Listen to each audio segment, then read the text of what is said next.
long had we driven for? A few hours. The large abundance of trees in the area signaled that we were close to Mescalero, New Mexico. Recently, my brother Michael and I were checking out rituals online due to lack of better things to do. Eventually, we stumbled upon one called Luck and Mescalero, a ritual that could result in millions of dollars, good luck, a wish being granted, and all that jazz. At first I laughed it off, but Michael insisted that we go due to Mescalero being within driving distance. This was when I really began to consider the whole ordeal. Everything could go right. It was too tempting to refuse. It took me, 5 hours to finally drive the car to the gas station and prepare it for the next day ahead. Today was the day. The sun was slowly setting on the horizon, creating a beautiful image to look at. Our materials were in the back seat, and the source of the entire ritual had been copied onto paper. Lining the sides of the roads were advertisements and directions towards the Inn of the Mountain Gods, our direct location. It wasn't long before I turned the car towards the road to the hotel. We crossed through mountains before finally chancing upon the beautiful lake. "That's gorgeous," Michael said. "You can say that again," I replied. We parked our car inside of the parking lot, which was already full and crowded with multiple cars, just to exit and walk back up the hill towards the check-in area. We entered the hotel, materials in hand. To our left, the casino. To our right, Broken Arrow. And in front of us, the giant fountain pouring water already filled with coins. I walked towards the fountain. Michael followed behind. The first staircase leading to the fountain separated into 2 other stairways down to the ground floor, but I didn't need to use them. I turned towards Michael and said, "What's my cue?" He handed me the coin and sealed it in my right palm. I slipped the coin within my fingers, feeling its metallic surface. "Do you remember the words?" Michael asked me. I thought for a second. "Yeah." I closed my eyes and began to speak. "Luck has shone upon me today. Whatever luck has to offer for me, I kindly ask that it currently present itself in its purest form. Take me to the place where the sky shines blue and the water is emerald green. If there is a risk I need to take, I will take it." I tried to be fancy with throwing the coin. I flipped it with my thumb and heard it plop in the water. All of the lights turned off. I heard Michael scream in horror, then shout a pained, "Ow!" following a loud slam on the upper staircase. Then everything went black, not much different from the earlier darkness, but still just as shocking. The ritual had begun. When I opened my eyes, I looked around. "Michael?" I screamed. "Where are you?" "Right here," he replied frantically. Sure enough, the sky was blue outside and the water in the glimmering lake was green. There was no one in the hotel besides us, very different from earlier. No sign of life. All was still. We had 1 hour to survive here. The only thing I was oblivious to is to what would happen within that hour. "Let's walk across the hotel. Don't worry, I have a lantern. If we're going to want to live, we're going to live now," Michael said. I nodded. Who knew what would happen? We ascended up the staircase. The fake fireplace was turned off. Broken Arrow was devoid of life. It took me too long to notice that the fountain had stopped running, nor were there any coins nor water in there. It chilled me. We walked down the aisles. Still, there was nothing. No one. We walked towards the casino, which was much of the same. Still nothing. We walked down, passing the inactive fountain. It had been around 10 minutes into our hour when we finally sat on the fountain's rim and gave up with exploring.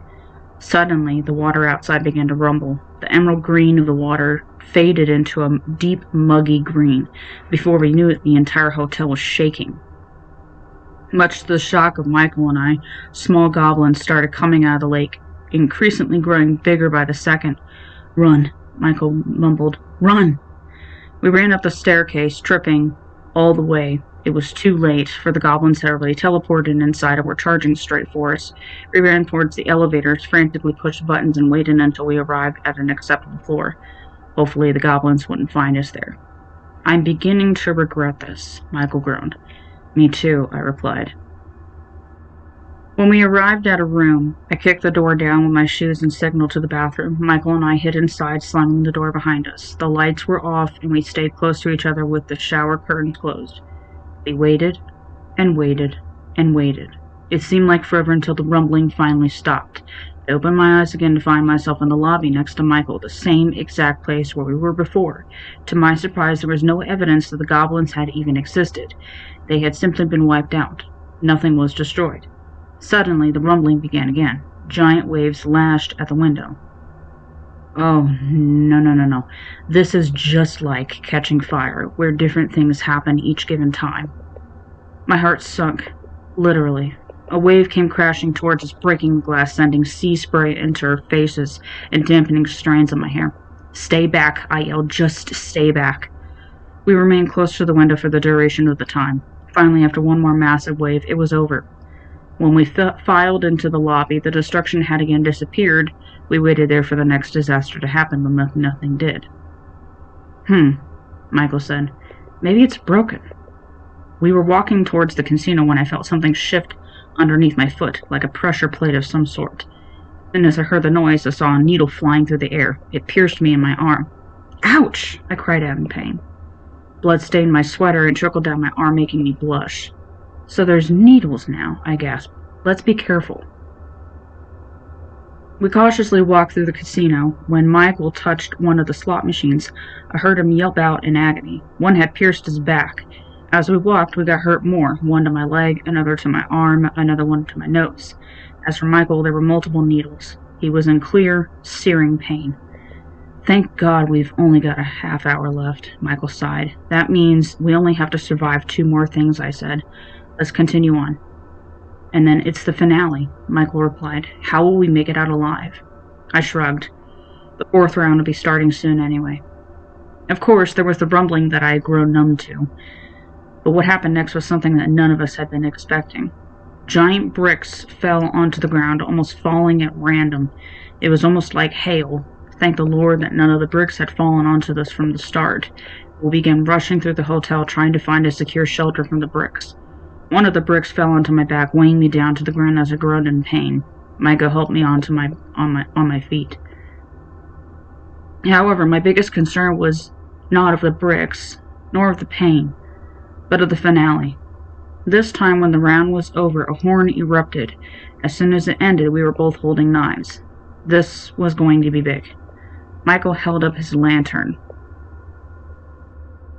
We walked around until the area's presence became cold, so cold that I couldn't move. Michael shone his lantern, and suddenly the area warmed up again. And that was the moment that indescribable creatures appeared, screaming. They had no eyes, a large nose, and a disfigured tongue. The creatures leapt onto us, gnashing and screaming. One of them left a mark on my face, but I swung my knife and killed it. Smaller ones tried to knock me over, but I kicked them off and stabbed them. Michael did the same with a trick of his own by slashing his knife and killing a row of them efficiently. Suddenly, a big one was coming for us. It was the biggest monster I never hoped to lay eyes on. It had purely white pupils, a bigger nose, and a large mouth. No way. With a scream, I threw my knife at the creature's heart just as it aimed a needle at me. We were both pushed back, and I saw Michael looming over me with worry. He dropped his knife onto the ground next to me. We are worthy, he screamed. We were being returned. The lights turned off, then went back on swiftly. When I was finally able to stand, I looked at Michael. We did it, I shouted. Michael and I hugged each other tightly. Wait a minute. What was our gift? I asked. Let's find out later, he replied. I'm just so glad you're safe. We kept hugging for a minute more before heading to the casino. I rushed to play one of the slots, sat down, and saw what my score would be. When my eyes caught sight of the screen, I couldn't believe what I was seeing. Jackpot.